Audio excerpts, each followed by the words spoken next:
اعوذ باللہ من الشیطان الرجیم بسم اللہ الرحمن الرحیم۔ یہ ایک سوال ہے کہ شروع میں ذکر میں توجہ زیادہ تھی، وقت گزرنے کے ساتھ یہ کم ہو گئی، اسے کیسے بہتر کیا جائے؟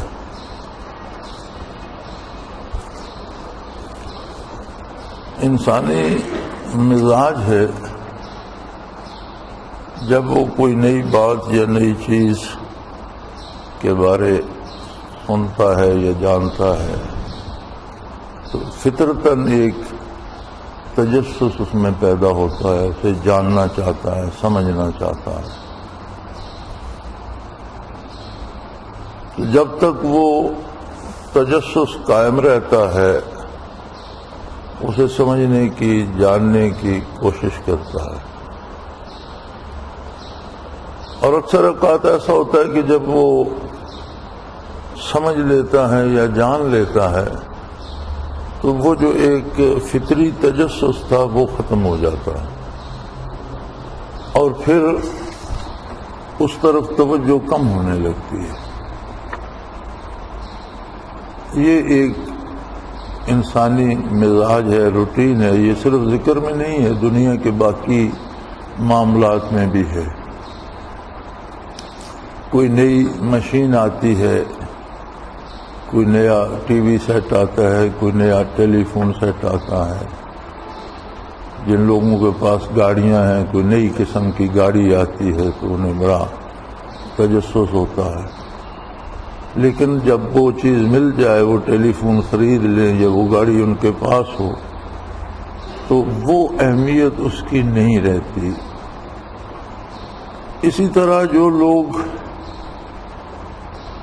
طلب الہی میں آتے ہیں اور طلب الہی زندہ ہو جاتی ہے تو وہاں یہ کمی نہیں آتی، کیونکہ وہ ختم نہیں ہوتی، اس کی کوئی انتہا نہیں ہے، لہذا ذوق میں، طلب میں ترقی ہوتی رہتی ہے۔ جتنی وہ نعمت نصیب ہوتی ہے اس سے مزید آگے کا ذوق جو ہے وہ جوان رہتا ہے۔ یہ ان افراد کی بات ہے جنہیں طلب الہی کھینچ کر شیخ کے پاس لاتی ہے،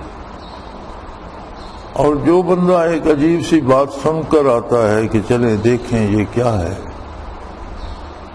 اسے جب ایک حد تک آشنائی ہو جاتی ہے تو پھر ذوق طلب نہیں رہتا، پھر ایک روٹین رہ جاتی ہے، جب مل لیے تو کبھی ذکر کر لیا، نہ ملے تو نہ صحیح، ہو گیا تو ٹھیک ہے، نہ ہوا تو نہ صحیح، کیونکہ ایک وہ جو تجسس تھا وہ ختم ہو جاتا ہے۔ تو یاد رکھیں، ہمیشہ تجسس میں کمی آتی ہے، طلب میں نہیں۔ جہاں تجسس ہوتا ہے وہاں یہ صورتحال پیدا ہوتی ہے، جہاں طلب ہوتی ہے وہاں یہ صورتحال پیدا نہیں ہوتی۔ ذاتی تجربے کی بات کریں تو الحمدللہ ربع صدی بہت لمبا عرصہ ہے، اور حضرت رحمت اللہ تعالی علیہ کے ساتھ ملاقات عین جوانی کے ایام میں ہوئی۔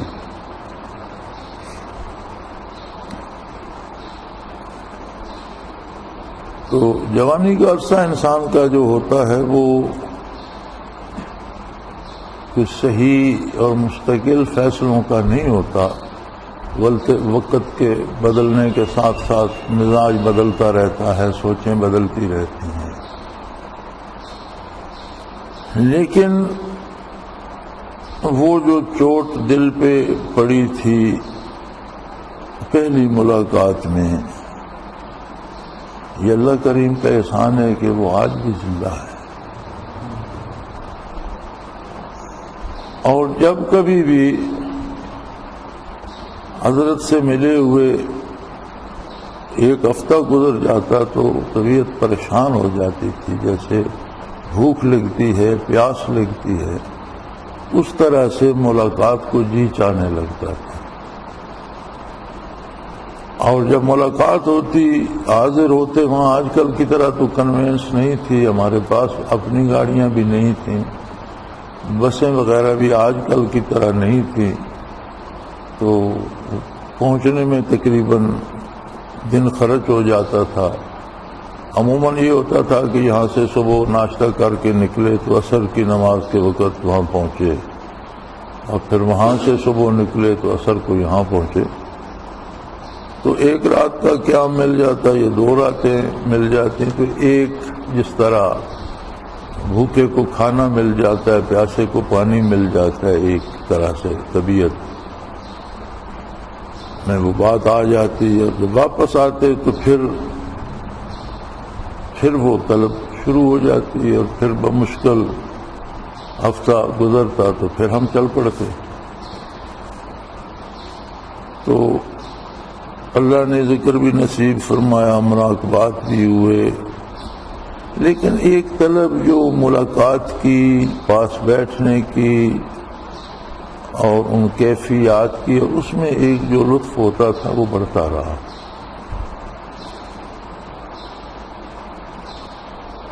تو حضرت کے دنیا سے تشریف لے جانے کے بعد بھی اب بھی وہ بھوک لگتی ہے، اب بھی دل چاہتا ہے کہ جائیں مزار شریف پر ہی، قبر مبارک کے پاس ہی 10 منٹ بیٹھیں، پھر ایک گنا تسلی ہو جاتی ہے، پھر آتے ہیں تو پھر شروع ہو جاتی ہے. تو ایک تعلق ہوتا ہے جس کی بنیاد ہوتی ہے للہیت پر، طلب الہی پر. اگر وہ تعلق بن جائے تو کمی نہیں آتی. ایک ہوتا ہے نئی بات سن کر تجسس، اگر وہ تجسس کی حد تک ہم رہیں تو اس میں کمی آنا شروع ہو جاتی ہے. تو یہ بندے کو خود دیکھنا چاہیے کہ اس کی طلب ہے اس کے دل میں یا تجسس تھا. سوال ہوتا ہے، تجسس ہوتا ہے، سوال کو جواب مل جاتا ہے تو اس کی اہمیت ختم ہو جاتی ہے. ایک آدمی کے ذہن میں ایک سوال ہے، وہ اسے سونے نہیں دیتا، آرام سے بیٹھنے نہیں دیتا. جب اس کا جواب مل جاتا ہے تو پھر اس کی اہمیت ختم ہو جاتی ہے، وہ پریشان نہیں کرتا. تو اگر تجسس ہوگا تو اس کا جواب مل جانے کے بعد اس میں کمی آ جائے گی، اور طلب پیدا ہو جائے گی تو یہ کمی اس میں نہیں آتی، بلکہ وہ جوں آپ آگے چلتے ہیں طلب جوں بڑھتی ہے. نارمل انسانی زندگی ہی ہے جس پر اس کا اطلاق کیا جاتا ہے.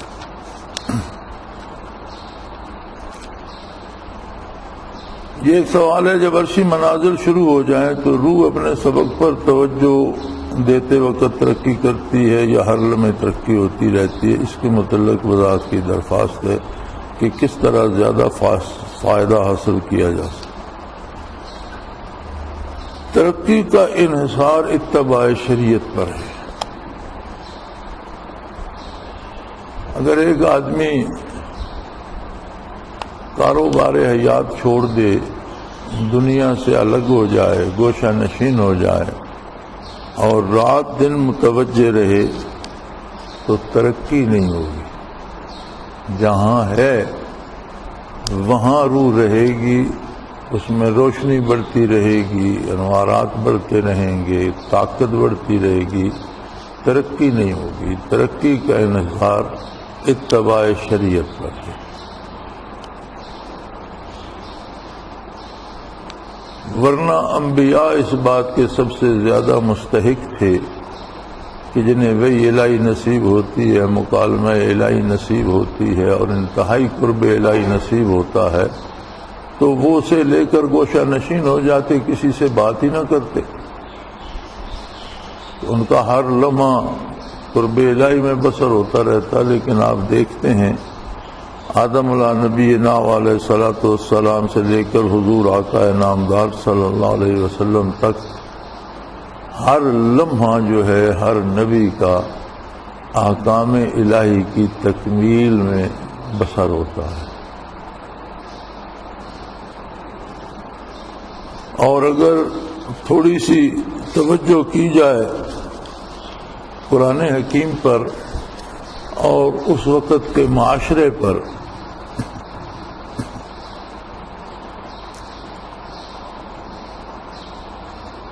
تو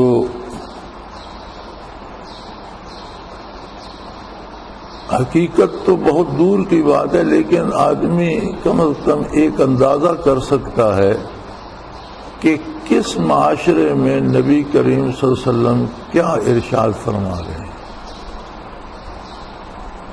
یعنی دنیا کے جتنے با اثر لوگ ہیں، جتنے حکمران ہیں، جتنے امراء ہیں، جتنے طاقتور لوگ ہیں، جتنے تکڑے آدمی ہیں جن کا کوئی بھی اثر ہے، سارے کے سارے یا شرک میں مبتلا ہیں یا کفر میں مبتلا ہیں۔ سب نے اپنی رسومات بنا رکھی ہیں اور ان کو قائم رکھنے پر، جان تک دینے پر تلے ہوئے ہیں۔ اور پہلا جملہ ہی حضور فرماتے ہیں لا الہ الا اللہ، یعنی ساری دنیا کے سلاطین کی، حکمرانوں کی، اقوام عالم کی، دولت مند اور طاقتور قوموں کی بنائی ہوئی جو مشرکانہ عمارتیں ہیں، ایک جملے میں ڈھا دی جاتی، پھر اس پر تفصیل سے بحث کی جاتی ہے کہ کس طرح یہ سارے باطل ہیں۔ ثابت کیا جاتا ہے توحید باری کو تفصیل کے ساتھ۔ تو اس عید، اس دور میں یہ سارا کچھ کہنا، یہ صرف رسول اللہ صلی اللہ علیہ وسلم ہی کو زیب دیتا ہے۔ اللہ کے نبی کے علاوہ یہ جرت کوئی نہیں کر سکتا۔ آپ صرف اس بات کو مکہ مکرمہ تک محدود کر لیں، اہل مکہ کے رویے، ان کی بربریت، ان کا جور و ستم، ان کی قوت طاقت، اور اس کے مقابلے میں مسلمانوں کی دنیاوی اعتبار سے کم مائگی، اسباب و وسائل کا نہ ہونا، کمزوری، قلت تعداد، لیکن اس کے باوجود قرآن کریم نہایت جرت سے،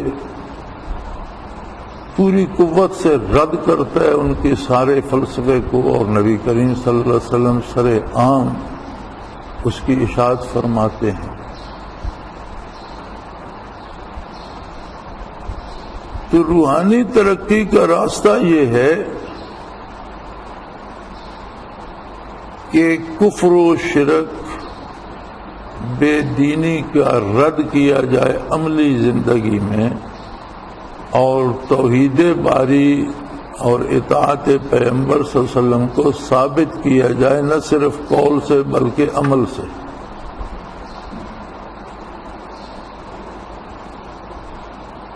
اب زمانہ اتنا بدل چکا ہے کہ ہمارے نظام آئے تب جو تعلیم ہے ان میں اتنی تبدیلی آئی ہے، اور اس طرح کے عجیب و غریب پراپیگنڈے کیے گئے ہیں کہ ابھی میں سن رہا تھا ناشتہ کرتے ہوئے ٹیلی ویژن پر، تو ہمارے ایک بڑے اچھے دوست بھی ہیں، مہربان بھی ہیں، اور ریٹائرڈ جنرل بھی ہیں، بہت مانے ہوئے آرمی آفیسر ہیں۔ تو بڑے آرام سے وہ کہہ رہے تھے کہ اسلام کا عملی نفاذ تو 30-35 برس رہا نبی کریم کی حیات مبارکہ میں یا خلافت راشدہ کے دور میں، اس کے بعد تو کبھی آج تک عملاً تو کہیں بھی اسلام نافذ ہوا ہی نہیں۔ اس میں قصور ان کا نہیں ہے، دنیا بھر کے جتنے اداروں سے انہوں نے تعلیم حاصل کی ہے اور کورسز کیے ہیں، تو ان میں سکھایا پڑھایا اسی طرح سے جاتا ہے۔ اب گویا صحابہ کرام سے لے کر عمر بن عبدالعزیز رحمۃ اللہ تعالی علیہ سے لے کر دور بر صغیر کی حکومت تک، محمود غزنوی رحمۃ اللہ علیہ، اورنگزیب عالمگیر رحمۃ اللہ تعالی علیہ، اور سلطان شمس الدین التتمش رحمۃ اللہ تعالی علیہ، سلطان ٹیپو شہید رحمۃ اللہ تعالی، ان کسی میں انہیں کوئی اسلام نظر ہی نہیں آتا۔ یہ کیسے کیسے عجیب لوگ تھے۔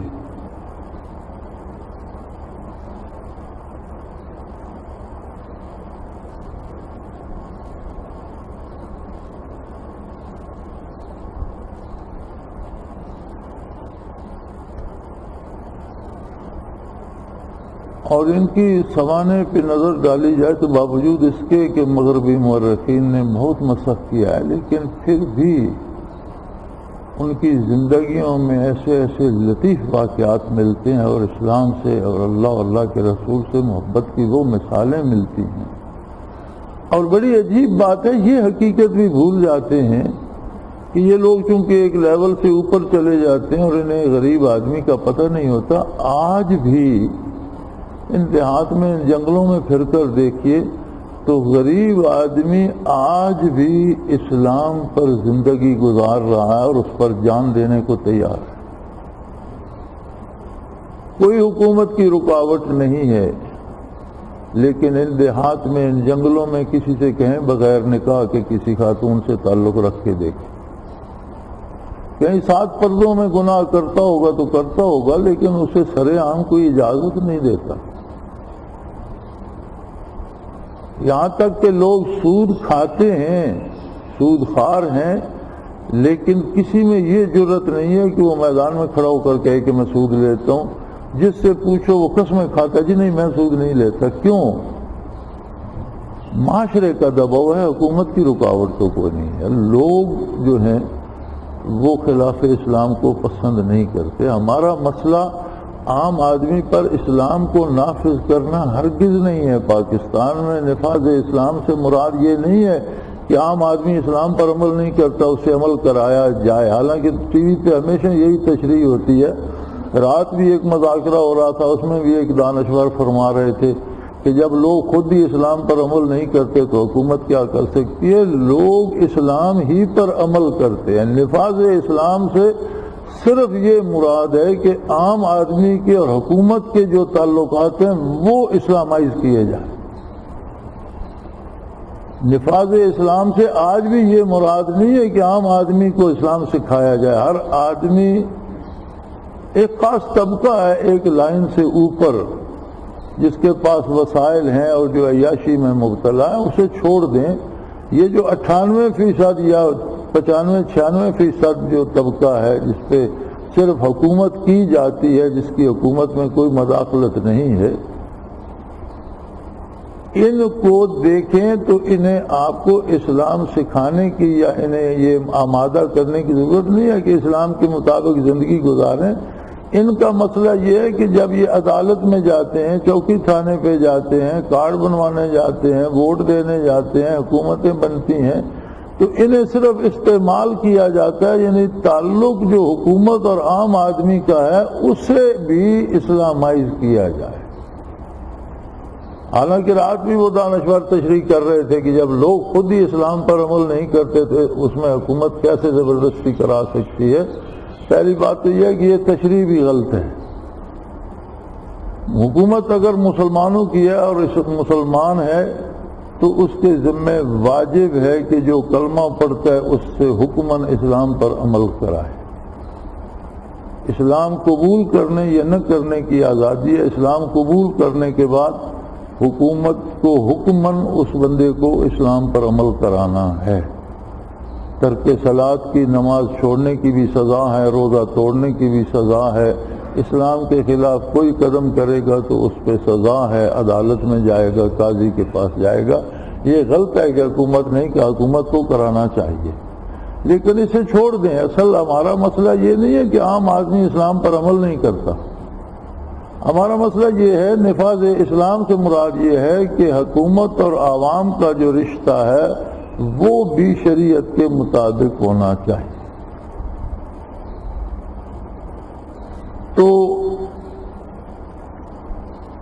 تعامل نبوت اس بات کی دلیل ہے، تعامل صحابہ اس بات کی دلیل ہے، اولیاء اللہ کا عمل اس بات کی دلیل ہے کہ جب آپ اپنی زندگی کو جتنا شریعت کے سانچے میں ڈھالیں گے، ذاتی طور پر شریعت پر عمل پیرا ہوں گے اور دوسروں کو جتنی ترغیب دیں گے، پیار سے، محبت سے، تعلیم سے، جتنے لوگوں کو آپ شریعت پر عمل پیرا ہونے کی کوشش کریں گے، اتنی ترقی روحانی نصیب ہوگی۔ پھر جب آپ اپنے مراقبات کریں گے اور اس طرف متوجہ ہوں گے تو روح کو قوت پرواز بھی ملے گی، اسے ترقی، یعنی دونوں باتیں ضروری ہیں۔ اگر آدمی شریعت پر عمل کرتا ہے، اللہ اس کا عمل قبول کرتا ہے تو وہ انعامات کا مستحق ہوتا ہے، نجات کا مستحق ہوتا ہے، لیکن یہ روحانی ترقی تب بھی نصیب ہوتی ہے کہ جب برکات نبوت کسی طریقے سے شیخ کی وساطت سے نصیب ہوں تو ان میں ترقی بھی شریعت پر عمل کرنے سے نصیب ہوتی ہے۔ اس کے ساتھ پھر ذکر کرنا، متوجہ رہنا، اپنے اوقات کو استعمال کرنا، اور اگر عمل بشریعت نہ ہو تو جو کچھ ہے اس کے جانے کا بھی خطرہ ہوتا ہے، یعنی یہ نظام پھر قائم ہی نہیں رہتا۔ تو دونوں باتیں ضروری ہیں کہ مقررہ اوقات پہ یا اپنے زیادہ اوقات ذکر میں بھی صرف کرے، متوجہ اللہ بھی رہے اور لوگوں سے بھی ملے اور زندگی کو شریعت کے سانچے میں ڈھالے، اور جس حد تک ممکن ہو وہ لوگوں کو اتباع شریعت پر لانے کی کوشش کرتا ہے۔ یہاں ایک بڑی مزے کی بات ہوتی ہے کہ ہمیشہ جو مقامی لوگ ہوتے ہیں وہ ساری زندگی صرف خامیاں تلاش کرتے رہتے ہیں۔ انسان ہے، کس انسان میں خامیاں نہیں ہوتی، کمزوریاں بھی ہوتی ہیں، لیکن ایک یہ طریقہ، اور آپ نے اکثر دیکھا کہ اہل اللہ نے بھی ترک سکونت کی اور دور دراز نکل گئے۔ یہ کوئی ضروری نہیں ہے کہ وہ وہاں نہ جاتے تو وہاں اسلام نہ پھیلتا، اصل مقامی طور پر لوگ رہنے ہی نہیں دیتے، فائدہ کم حاصل کرتے ہیں اور اعتراضات اور تنقیدیں زیادہ کرتے ہیں۔ باہر سفر کر کے جو 200 میل 400 میل یا ایسی جگہ بندہ چلا جاتا ہے جہاں اس کی ذات سے کوئی واقف نہیں ہوتا تو وہاں وہ زیادہ کام کر سکتا ہے دینی، اور لوگ اکثر اس سے استفادہ زیادہ کرتے ہیں، معترضین کم ہوتے ہیں۔ تو مقامی لوگوں میں ایک ہوتا ہے کہ وہ ہر وقت اس جستجو میں رہتے ہیں کہ کیا اعتراض کریں۔ ایک اعتراض یہ بھی ہوتا ہے مجھ پر کہ جی آپ آ کر باہر بیٹھ جاتے ہیں اور ہر طرح کے لوگ آپ کے پاس بیٹھے ہوتے ہیں، ان میں اچھے بھی، برے بھی، نیک بھی، بد بھی، چور بھی، بدماش بھی، اور ان میں شیعہ بھی، سنی بھی، سب آ جاتے ہیں، تو یہ کیا طریقہ ہے؟ ایک دن کسی نے مجھ پہ یہ سوال بھی کیا تو میں نے کہا بڑے میاں، جتنی دیر میرے پاس بیٹھتے ہیں کم از کم وہ وقت تو وہ چوری نہیں کرتے، کسی کی غیبت نہیں کرتے، کسی کو گالی نہیں دیتے، کوئی اچھی بات سن لیتے ہیں۔ تو تم کیا چاہتے ہو کہ کسی بندے کی زندگی میں کوئی لمحہ بھی ایسا نہ آئے کہ جب وہ گناہ نہ کر رہا ہو؟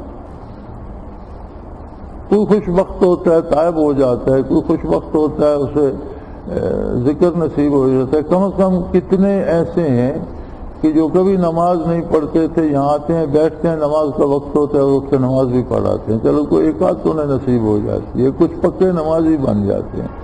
کچھ بھی نہ ہو تو جتنی دیر یہاں بیٹھے رہتے ہیں کم از کم وہ وقت تو برائی سے بچ جاتے ہیں، تو کچھ تو فائدہ کسی کو ہوتا ہے۔ ساری اللہ کی مخلوق ہے اور اللہ کا احسان ہے، ورنہ ہم کون سے فرشتے ہیں اور کون سے فرشتے تھے؟ وہ بے نیاز ہے، اپنے دروازے سے رد کر دے، شاید ہم ان سے بھی بدتر ہو جائیں۔ تو کسی انسان سے نفرت نہیں ہے، برائی سے نفرت ہوتی ہے، تو کم از کم یہاں جتنی دیر بیٹھتے ہیں یہاں تو برائی کرتے کوئی نہیں۔ تو ترقی کے لیے بنیاد ہے شریعت پر عمل اور اس کے ساتھ ذکر اور متوجہ الی اللہ رہنا۔ آگے یہ ایک سوال ہے کہ آپ جب سالک کو بالائی منازل میں چلاتے ہیں تو تربیت کے بعد چلاتے ہیں، مجازین جب ذکر کراتے ہیں تو بالائی منازل کا مراقبہ مسجد نبوی کے بعد کراتے ہیں، اس پر بھی روشنی ڈالیے۔ تو گزارش یہ ہے کہ میں جو توجہ دیتا ہوں بالائی منازل کے لیے تو یہ ان لوگوں کو دیتا ہوں جن کو نئے سرے سے کرائے جاتے ہیں۔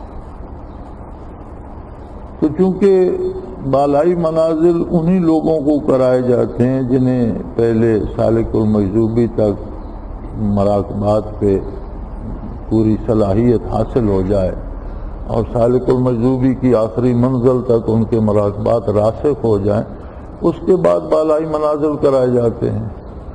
تو پھر ان نیچے والے سارے منازل کو دہرانے کی ضرورت نہیں رہتی، اقربیت سے سالک المجذوبی پر اور اس سے اگلے منازل میں توجہ دے دی جاتی ہے ان لوگوں کو جن کو نئے منازل کرائے جاتے ہیں۔ ورنہ عام روٹین میں یہ طریقہ کار ہے کہ آپ سارے مراقبات کر کے جب مسجد نبوی سے فارغ ہوتے ہیں تو پھر متوجہ ہو جائیں منازل بالا کی طرف اور جتنا وقت ہے ان پہ لگا کے دعا کر لیں۔ تو مجازین چونکہ نئے مراقبات نہیں کراتے، مجازین کوئی بھی صاحب مجاز عرشی منازل میں توجہ نئے سرے سے نہیں دیتا، جن کو توجہ ملتی ہے جنہیں ہیں انہیں وہ دہراتے رہتے ہیں ان کے اسباق۔ اس لیے مجازین عموماً مراقبات پورے کرنے کے بعد مسجد نبوی سے فارغ ہو کر اس طرف متوجہ ہوتے ہیں، اور میں بھی صرف نئے دوستوں کو جن کو پہلی دفعہ منازل عرشی کرانے مقصود ہوتے ہیں ان کو اس طرح سے اقربیت سے سالک المجذوبی اور وہاں سے آگے لے کے چلتا ہوں کہ ہم نے یہی طریقہ بزرگوں سے سیکھا اور اسی پر عمل پیرا ہیں۔ اور اگر پرانے ساتھیوں کو مراقبات دہرانے ہوتے ہیں تو پھر اس کا طریقہ یہ مناسب یہ ہے، یہ بھی صحیح ہے کہ اگر وہ مراقبات کرتے جائیں منازل بالا بھی عرشی مراقبات بھی کر کے سیر کعبہ پہ آ جائیں فنا پہ رسول میں چلے جائیں تو کوئی حرج نہیں ہے، لیکن عموماً طریقہ حضرت رحمۃ اللہ علیہ کا یہ تھا کہ جو جن کے پہلے سے منازل ہیں اور نئے سرے سے توجہ نہیں دینی تو انہیں عموماً مراقبات کرا کے سیر کعبہ فنا پہ رسول کے بعد جب ادھر سے فارغ ہو گئے تو پھر ایک نظر مناظر بالا پہ ڈال دی۔ تو مجازین اسی طریقے پہ چلتے ہیں۔ اللہ کریم سب کی محنت و کوشش قبول فرمائے۔ اور یہ راستہ ہے جو طلب سے طے ہوتا ہے اور طلب کو زندہ رہنا چاہیے، زندہ رکھنا چاہیے۔ طلب زندہ رہتی ہے ذوق طلب سے، تعلقات سے دل بھر نہ جائے، وہ ذوق طلب قرب الہی کی بھی جمع رہے، ذوق طلب بارگاہ رسالت معاب کی بھی جمع رہے، اور یہ رشتے بڑھتے رہیں تو توجہ کم نہیں ہوتی، اور ذوق طلب میں کمی آ جائے تو پھر توجہ میں تو ظاہر ہے کمی آئے گی ہی۔ تو اللہ کریم اس درد کو قائم رکھے اور ان رشتوں میں حیات باقی رکھے اور ان میں زیادتی فرماتا رہے۔ وآخر دعوانا ان الحمدللہ رب العالمین۔ یہ ایک تصوف کا تھا، باقی فقہی تھے۔ تو یہ محفل فقہی سوالات کے لیے نہیں ہوتی، یہ خالصتاً ان سوالات کے لیے ہے جو سلوک کے متعلق ہوں۔ فقہی سوالات دوسرے اوقات میں پوچھے جا سکتے ہیں، علماء تشریف رکھتے ہیں، کسی عالم سے پوچھ لیں اور مجھ سے پوچھنا چاہیں مجھ سے پوچھ لیں، لیکن یہ جو پیریڈ ہے اس کے علاوہ، کیونکہ انہیں وہ ریکارڈ میں بھی نہیں آئیں گے اور کوئی ضروری نہیں ہے کہ انہیں ریکارڈ کیا جائے، اور یہ جو سوالات سلوک کے بارے ہوتے ہیں، یہ پھر باقاعدہ ریکارڈ پہ آتے ہیں، چھپ جاتے ہیں تاکہ بعد میں آنے والوں کو بھی اس کا فائدہ ہوتا رہے۔ اور ایک پچھلے سالوں کی ایک کتاب چھپی ہے محافل شیخ، تو بہتر یہ ہے کہ آپ وہ پچھلی کتاب لے کر دیکھ لیں، ہو سکتا ہے بہت سے سوال جو آپ کے پاس ہیں ان کا جواب ہو چکا ہو، اور وہ آپ تسلی سے پڑھ لیں۔ اس کے بعد کوئی جو نئے سوال اس موضوع پر پیدا ہوں اس محفل میں، وہ سوالات کیا کریں۔ وآخر دعوانا ان الحمدللہ رب العالمین، الحمدللہ رب العالمین، الصلاۃ والسلام علی حبیبہ محمد۔ اللہم ربنا لا تقتلنا بغضبک ولا تہلکنا بعذابک واعف عنا قبل ذلک، اللہم ربنا لا تسلط علینا من لا یرحمنا، اللہم ربنا وفقنا لما تحب وترضى واجعل آخرتنا خیر من اللہ، اللہم ربنا سهل لنا امورنا كلها في دیننا ودنیانا، رب یسر ولا تعسر وتمم بالخیر، اللہم انصر الاسلام والمسلمین، اللہم اید الاسلام والمسلمین، اللہم اعز الاسلام والمسلمین۔ اللہ کریم اس ملک کو قائم رکھ اور اس پہ عدل و انصاف کی حکومت قائم فرما، اور اسے شر اور فساد سے پناہ میں رکھ، سب مسلمانوں کو ہدایت پہ جمع فرما، نیکی کی توفیق عطا فرما، تو ہر چیز سے قادر ہے۔ وصلی اللہ تعالی علی حبیبہ محمد وعلی سیدنا برحمتک یا